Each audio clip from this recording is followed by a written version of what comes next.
All right, you want me to go? No. Oh, you Go for it, Paul. Sure. Oh, you go. I wait, think wait. Tim was supposed to start, right? Start. You start, Tim. I'm sitting here waiting for somebody else to come. Welcome to First Reading, the Old Testament Lectionary Podcast. I'm Tim McNinch. I'm Assistant Professor of Hebrew Bible at Christian Theological Seminary. And I'm Rosie Candlethal, also Assistant Professor of Hebrew Bible at Wake Forest University. And I'm Rachel Wren, Assistant Professor of Biblical Studies at Trinity Lutheran Seminary at Capital University. And I'm Paul Essa, the only not assistant professor on this platform right now. Not yet. Our favorite. The smartest. I am a PhD student in Hebrew Bible at Yale University. And today, as you can tell, it's a party episode. And so we have all of our co-hosts on the platform. We have two big texts to talk about. Job 38 and then Psalm 104. This episode is for October 20th, several weeks after Pentecost. All right, Yes. so guys, where do we want to start with? Do we want to start with Job, the top one, and then we end with let's the do song? say a little bit about Job. I always struggle with the book of Job. It's one of the most opaque books in my experience, although I know others just totally love it and dig it. Yeah. Where are we, by the way, in Yeah. the book of Job, and what are we supposed to get from this? Yeah, I think Right. that the literary context on this is really important. So we're in Job 38.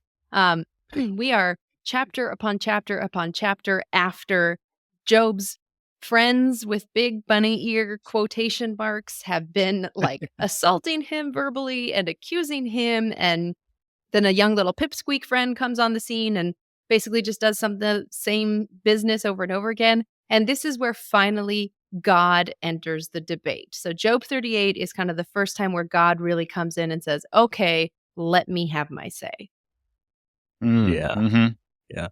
And I think there's also something to be said about the kinds of speeches that are going on in that Job speaks for the last time in chapter 31. Like, speech goes from 29, 30, and then 31.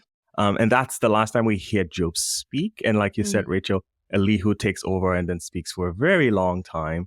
And then God speaks. So it's like, the silence between Job's voice on one hand and then God responding directly to Job after like 3 chapters. It's interesting, like, to actually read it and feel that silence, right? Yeah. And this was just to echo that the Hebrew is really tough. Yes. Yes. If you're wanting to brush up on your beginning Hebrew, this isn't Start with Job. Don't do Job. It's poetry. Yeah. It's archaic. It's sometimes not archaic. It's all over the place, really. I think one of the things I really like that you brought that up, Paul, about the fact that, there's been a long distance between when Job speaks and when God speaks. And there's all sorts of kind of redaction criticism reasons for that. Some people think that Elihu's speech is an insertion that's later. And that's all interesting. But what happens on a literary scale is that we almost have forgotten about Job, the main character, the eponymous, person of the book. And then Exactly. what's interesting in this first verse is that God has not. God completely ignores every single thing that Elihu says and just turns to Job. Now, whether or not that sort of focused attention is a good thing or a bad thing, we'd kind of have to ask Job. But it's really important, I think, to kind of state out of the beginning that in the midst of Job's turmoil, God has not forgotten Job and, in fact, pays direct attention to him right here. And that seems fair considering what Job has gone through, right? So, I mean, one of the things that this book is so poignant to pointing toward suffering of the individual and the pain that he's experienced, right? So God, as he speaks, he also speaks out of the whirlwind, right? That's the kind of first thing that you hear, and you might wonder what that looks like. But it is really one of the reasons why I think Job is so, while it is opaque, it's also so attractive and provocative. It kind of forces you to listen to the speech of God, this torrent of questions that kind of begins with this whirlwind, right? Just an experience of God's terrifying power. Yeah. I fell into a rabbit hole on whirlwind. Did anybody else do that, or was that just me? Se'ara? Yes, Is that what it is? Se'ara, Mhm. yeah. It's so storm. I mean, because it's so funny because I was, beginning to prep for this, and I was like, then the Lord answered Job out of the whirlwind, and I kind of kept going there. I was like, wait a second, there's What is been that? no whirlwind, like just on a literary, it's not like there's a storm, a literal storm that's been brewing. There's a figurative storm that's been brewing. So what's going on with this Yeah. word? So Yeah. Se'ara is, I followed it to a couple different places. It shows up in 2 Kings 2 when God is going to take Elijah up in the whirlwind. Ooh. So there was a Mhm. really interesting, Interesting. like, I don't want to discount what you're saying, Rosie. I think talking about this as like the whirlwind of pain and grief is really powerful. I think if we're Yeah. talking about like surplus of meaning or some abundance of meaning, another thing that it could be connoting is kind of this idea of God's intimate presence with a beloved member of God's community. Maybe no less terrifying. But it shows up again in 1st and 2nd Isaiah, in Jeremiah, and Ezekiel, and Zechariah. So all of these prophetic books that are, Mhm. experiencing or calling for God's deep presence. Then it shows up in Psalm 107, Psalm 148, and then here in Job, and that's pretty much it. So Mm. it's an interesting word. It's not a narrative word, really, aside from Elijah. It's a word of poetry and a word of prophets. So what Yeah. does it do to kind of how God views Job if God comes to Job in the Se'ara? What does that tell us how we should be understanding Job in kind of even a prophetic sense almost? Yeah. A form of that word is also in Jonah. That's Yeah. the storm that blows up on the sea Yeah. in Jonah. Yeah. So yeah, and what it makes me wonder in this first verse of Job 38 is Job's been longing for an answer Right. from God, Mhm. right? And it says Yeah. God answered Job Mhm. in a storm. Mhm. Like, is this the answer he was looking for? Yeah. Or does it come with a kind of threat Mm. Yeah. in a Yeah. storm? Yeah. Mhm. Yeah. I was thinking along those lines too, like the very texture of God's voice following the scene, the whirlwind scene, right? Because I counted all the Mhm. questions, and there were like 25 questions out of 40. Oh, 40. it's brutal. It's a lot Yeah. of questions, and it begins by saying, sit up, gird up Mhm. yourself like a man. I have questions for you. Mhm. Right? Mhm. And the Yeah. questions are wild. Like God is asking all these rhetorical questions about very deep things of creation, like things about the sea, things about the earth, the measurement of the foundations of the earth, and is asking Job, do you have any sense? Do you have Mhm. answers for this? I bet you know. Tell me this time. Mhm. Mhm. So the Mm. texture of the speech itself is very Mhm. interesting. I'm very glad that you brought it up, and especially connecting it to all the prophetic text and even Yeah. Jonah and all that. Yeah. So is God answering Job, or is God taunting and harassing Mm. Job with these questions? What do you make of it? I bet it's a I think combination of both from my side. I see, Mm. right? Because Mm. the way I think of the use of rhetorical questions here is maybe provoking thought, but also expressing shock and disappointment in some way. Because I Mm. think like the last thing that Mm. Job says in 31 is like, I am innocent of all these things. Like, I have not deprived the poor of anything. I have not taken what Mhm. belongs to my manslave or my woman slave. Yeah. I have not committed adultery. If not, why is my wife not questioning me? Like, I am Yeah. innocent of all this thing, right? And so why Mhm. am I suffering? And that's the last thing we hear Job say. And then God comes up with a bunch of questions. So the way I think about it so far is that it's probably God expressing a little bit of shock here and Mm. disappointment, but also causing Job to think about God's own identity and ability in the world, right? Like, look, this is who I am. This is what I'm able to do. How dare you question me? Mhm. Something like Mhm. that. Mm. I can't help but think of God as a bully here. Like, Fair. All I right, mean, bring it. right. I mean, I'll just take the kind of other side of this is that my sense is that, and this was one of the things I struggled with all the readings for this week was this question of Mm. power and how one uses power, right? Mm. I mean, this is the kind of overwhelming strength that God kind of called the shots from chapter 1 Mm. on. Job has no inkling of the kind of conversation that's happening in the background. as the reader, we have some power because we've heard some of this. So we know that Job is correct, that in some sense he is innocent. Mhm. But when God speaks here, I mean, it's as though he is refusing to give Job any answers for it, right? And Yeah. and that's a choice, right? God's kind of depending on the idea that his sovereign power includes not answering Job's essential question, why do good people suffer? Yeah. Right. I mean, and that is a hard thing to sit with in that, yeah, we are required to surrender our power. And are we, right? I mean, because the whole book has been a set of fundamental questions about our relationship to pain, our relationship to injustice, our Yeah. relationship to the experiences of life, which are often painful and often violent for, a lot of people in the world. Mhm. I think about all those situations in our world, right? Yeah. So, I mean, when we say whirlwind, I'm sitting in North Carolina where we just had a really difficult storm. Some of us were spared, some of us were not. Some of us lost everything, including their entire communities. Some of us are just kind of struggling to understand how to respond to that kind of fundamental unfairness, that neighboring communities where I live are really torn apart by the storm. Yeah, I agree with all of that. I think too there's a kind of pastoral application almost that's happening here, which is I think from my experience when people are in deep suffering, the one of the most damaging things you can do is to give easy answers.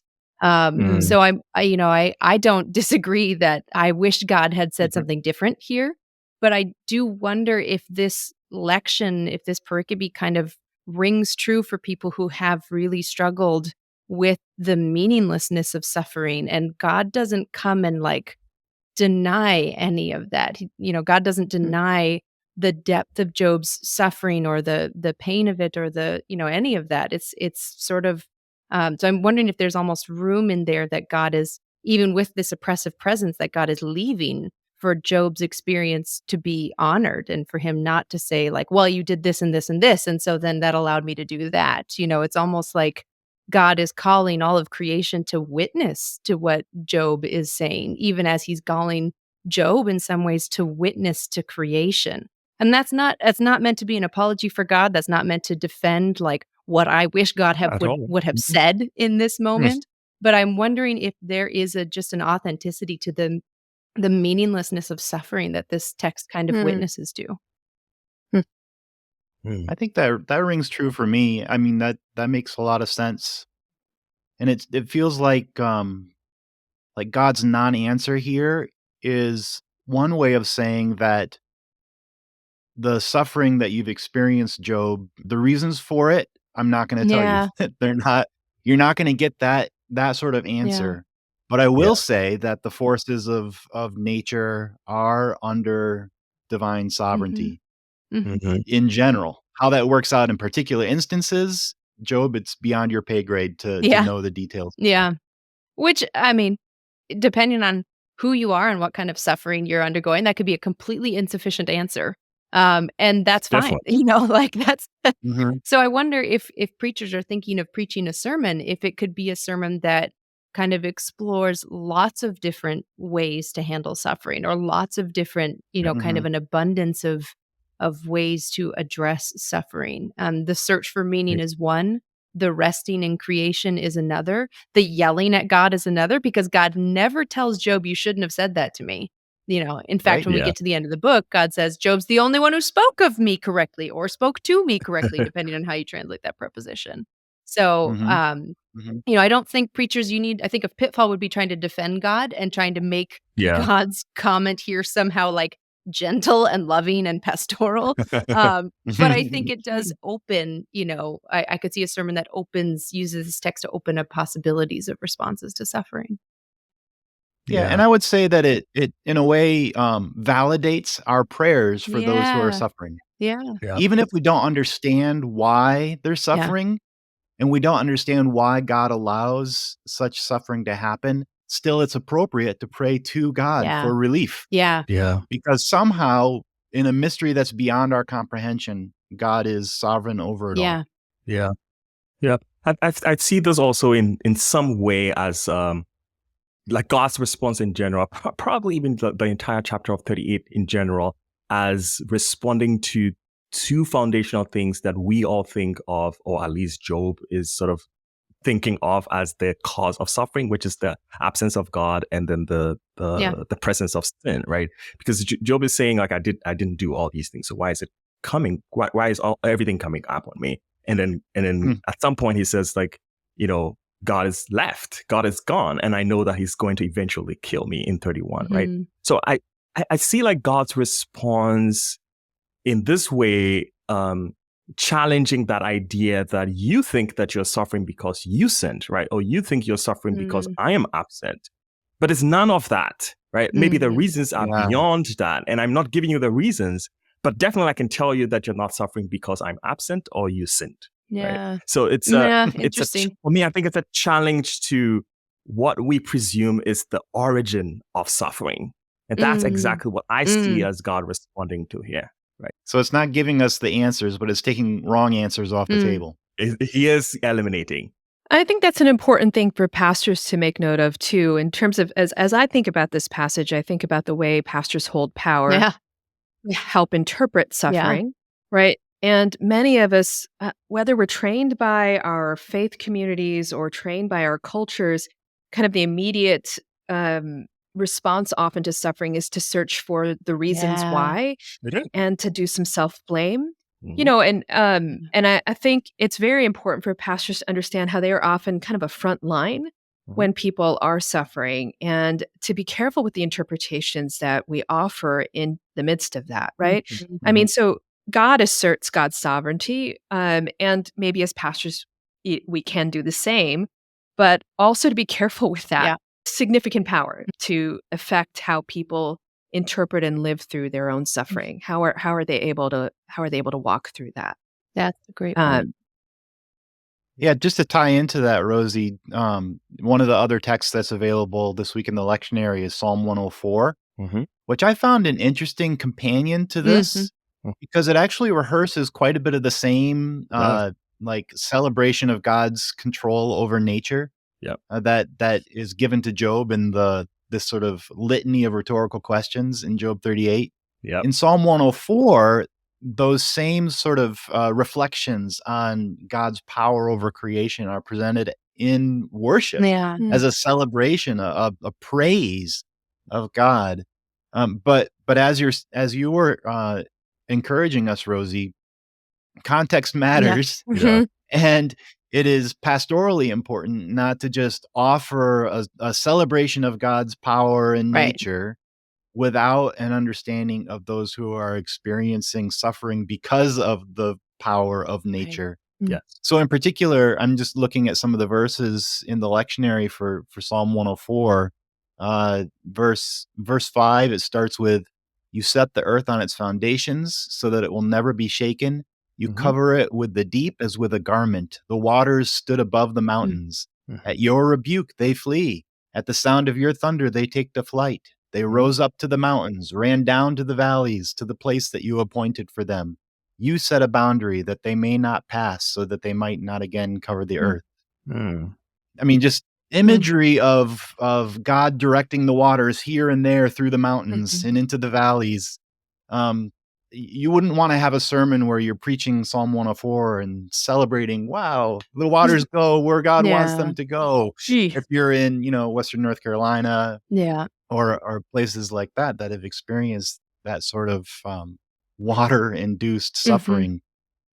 So again, we have in Job and in the Psalm here two presentations of God's power in nature in two different contexts, which reminds us to be attentive to the different sorts of dynamics of the text's context and our own community's context. I think what I hear too in this conversation is the reminder of humility, right? I mean, so on some level, God is reminding Job in these questions that we are humble, and we need to kind of hold that humility of not let kind of epistemology of humility as we kind of even approach life in the world. And I saw that. So when we're talking about companion passages in the gospel, if I could also just remind us Yeah. that the gospel is from Mark chapter 10. And there in that passage, James and John ask Jesus to give them a place on the right and the left. And I found Jesus's response very interesting, and especially in the context of this conversation about power and humility, in that Jesus says, I don't have the power to do that, James and John, right? That's given to another. That those places are determined not by me. So as much as you might desire that positionality, that power, it's not for me to give. And so Jesus' response is deeply humble. And then he points again to the way that we experience power in the world is maybe through status, like lordship. And he even says there are people that they kind of tyrant their power over others, right? But to be great is to be the servant of all, is to use your power to serve, right? So as I am kind of listening to how we balance, what we can kind of see as what I've called even God's kind of bullying power in chapter 38, I also hear this reminder, that Jesus and God understand that there are also limits that they place on themselves in this conversation with James and John, and then a reassertion that power is to serve. Yeah. So as I listen to the questions that, God is kind of peppering at Job, I'm also listening to be great is to understand that our power is to serve. So, as professors, as students, as pastors, all of us have a certain amount of power, and how we serve our communities matters. And to remind people also that in the midst of their suffering, they do still have some power. I think that's helpful. I think so too, Rosie. I think that was beautifully stated. And I think so often, we think about creation as how it serves humanity, how it influences humanity, how it inconveniences or even harms humanity. And one of the things that I could hear kind of an ecological sermon doing is asking, how is God calling Job, and how is Jesus calling us to use our power as human creatures for the non-human creation too. Well, I feel inspired. That was the moment. That was the good. Before we wrap up, is there anything else anybody was wanting to get on the table, or should we pull it to a conclusion here? I'd just like to throw in there this is like my shtick, right? But in verse 3 of Job, God says, I shall ask and you shall cause me to know. And I think that's yada, that's the hifil of yada. Like, so I will ask you and then you will say something back to me. And we could read that as sarcastic, or we could read that as intentional, as God saying, like, what do you, creature, have to teach creator? And putting it out there. So I think that this text opens up for those who are suffering to kind of speak back to God, which is the thing I feel like I say in every podcast episode. But there we are. So you can cut that if you want.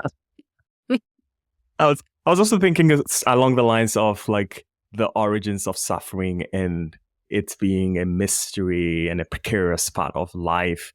And I was thinking a lot about like African philosophical thought and the way in African philosophy, people perceive suffering as like some suffering as like unexplained or having unexplained origins.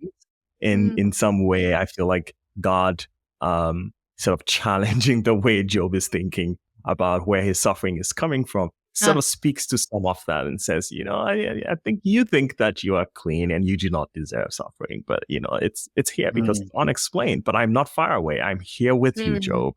And in African philosophical thought, the way they deal with unexplained suffering is with radical joy. It's very hard for people to perceive it that way, that you can find joy in the midst of suffering. But it's the way that people have dealt with suffering that cannot be explained, that I'm still going to find joy radically in the midst of all of the challenges and all of the mess. And I cannot find explanations to it, but I know that God is here with me and I can still find and gather my joy, right? I think that's a beautiful thing. And I find a lot of wisdom in that. It's amazing. Well, I'm so glad that we found such theological richness in this text that had so puzzled me. So I don't know if any of us came expecting that, but there we are. Good job, Holy Spirit. Yeah, thank you. Well, thanks for this conversation. I think this is a good spot to wrap up our party episode for this week, where even in the midst of a text that is mysterious and reflects on suffering, we've found our joy in it. So well done. Folks listening out there or watching us on YouTube, you can find all that you want to know and more about First Reading over at our website, firstreadingpodcast.com. We are so grateful, especially to those of you out there who are supporting the work that we do with your financial contributions. That really helps us to offset some of the costs that go into putting this out there in the world. If you would like to do that, you can find a link to donate on our website. Thank you all so much for listening and watching this week, and we look forward to being with you next week with some new material. Until then, I'm Tim McNinch. I'm Rosie Candlethal. I'm Rachel Wren. And I'm Paul Essa. Happy preaching. Happy preaching. Have a great week.